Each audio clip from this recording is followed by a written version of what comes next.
Donald Trump ने भारत, चीन और रशिया को एक गंदा देश कह के बुलाया।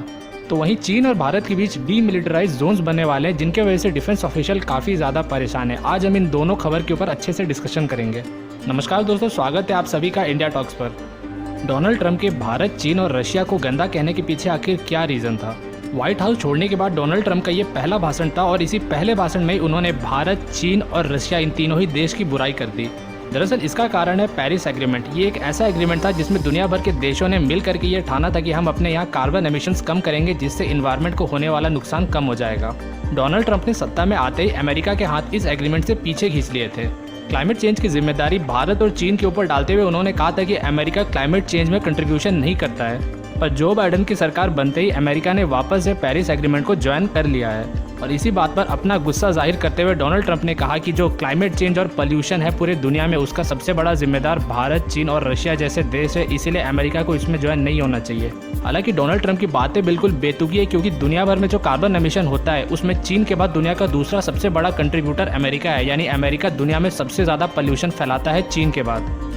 यानी भारत से ज़्यादा डेवलप्ड होने के बावजूद भी भारत से ज़्यादा पोल्यूशन तो यूएसए ही फैलाता है, जबकि इंडिया एक डेवलपिंग कंट्री है, उसके बाद भी वो बहुत कम पोल्यूशन फैलाता है अमेरिका और चाइना के मुकाबले।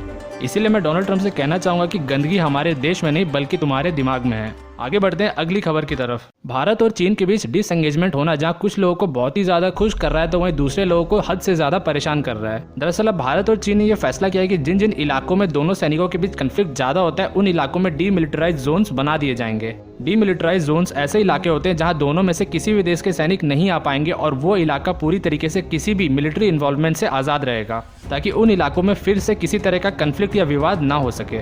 पेंगोंग त्सो लेक के नॉर्थ बैंक में ऐसा ही एक डीमिलिटराइज जोन बनने वाला है, जो कि 9 किलोमीटर लंबा होगा।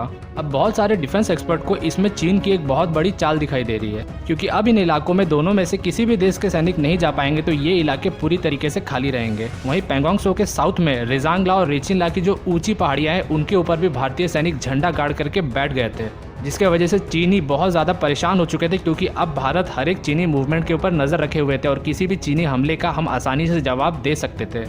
लेकिन इस एग्रीमेंट के बाद भारतीय सैनिकों को इन चोटियों को खाली करना पड़ा। यानी इन्हें खाली करके अब भारतीय सैनिक पीछे उतर चुके हैं और अपने बेसेस में आके बैठ गए हैं। यानी चीन ने बहुत ही चालाकी से भारतीय सैनिकों से इन इलाकों को खाली करवा लिया है। और जैसा कि चीन की नीयत से हम सब वाकिफ है कि चीन अपनी बात पे अड़ा रह जाए, ऐसा तो बहुत ही ज़्यादा मुश्किल है। इसीलिए बहुत सारे डिफेंस एनालिस्ट को अब ऐसा लग रहा है कि चीन अब इस मौके का फ़ायदा उठाएगा और आने वाले कुछ महीनों में वापस से हमला करते हुए ये जो पहाड़ी इलाके हैं और जो तटीय इलाके हैं, इन दोनों पे वापस आके कब्जा कर लेगा। इसका सबूत हमें इस बात से भी मिल सकता है कि जब भारत ने चीन से आग्रह किया कि हम ऐसा एग्रीमेंट करते हैं कि एक दिन हमारे सैनिक यहाँ पे आकर के टूर मारेंगे और एक दिन तुम्हारे सैनिक, ताकि दोनों देश इन इलाकों में कैसी स्थितियाँ हैं उनके ऊपर अच्छे से नज़र रख सके और कोई कन्फ्लिक्ट भी ना हो। पर चीन ने इस प्रस्ताव को सिरे से खारिज कर दिया और कहा कि यहाँ पे कोई भी सैनिक नहीं आएंगे, ना ही तुम्हारे सैनिक ना ही हमारे सैनिक, यानी ये इलाका हमेशा के लिए खाली रहेगा। अगर आप मेरी राय मांगे तो मुझे ऐसा लगता है कि भारत सरकार को जो साउथ बैंक में मौजूद ऊंची पहाड़ियाँ हैं जिनके ऊपर भारतीय सैनिक जाके बैठ चुके थे, वहाँ से पीछे नहीं हटना चाहिए था। भारतीय सैनिक ऐसे स्ट्रॉन्ग पोजीशन पे बैठे हुए थे कि कोई भी चीनी भारत पे इस इलाके में गलती से भी हमला नहीं करता, क्योंकि भारत के ऊपर पूरा कंट्रोल रहता सिचुएशन का और भारत आसानी से रिटेलिएट कर सकता था। भारत अगर इन इलाकों में थोड़े और समय तक बैठ जाता और काफ़ी लंबे समय तक यहाँ पे कंट्रोल बनाए रखता, तो भारत इसे नया एलएसी भी डिक्लेयर कर सकता था और इसी को नया एलएसी मान के भारत के इलाके में शामिल कर सकता था। और मुझे ऐसा लगता है कि भारत ने फिर से अपनी पुरानी गलती एक और बार दोहरा दी। जहां भारत के पास एक अपर एज था हमारे दुश्मन के मुकाबले, उस पोजीशन से भारत ने दुश्मन को हमारे ऊपर चढ़ने का मौका दे दिया और पीछे हटते हुए एक स्ट्रांग पोजीशन से एक वीक पोजीशन पे पहुंच गए। अब देखना ये है कि हमारी शांति की ये कोशिशें चीन के साथ सफल रहती है या भारत फिर से एक और चीनी धोखाधड़ी का शिकार होता है।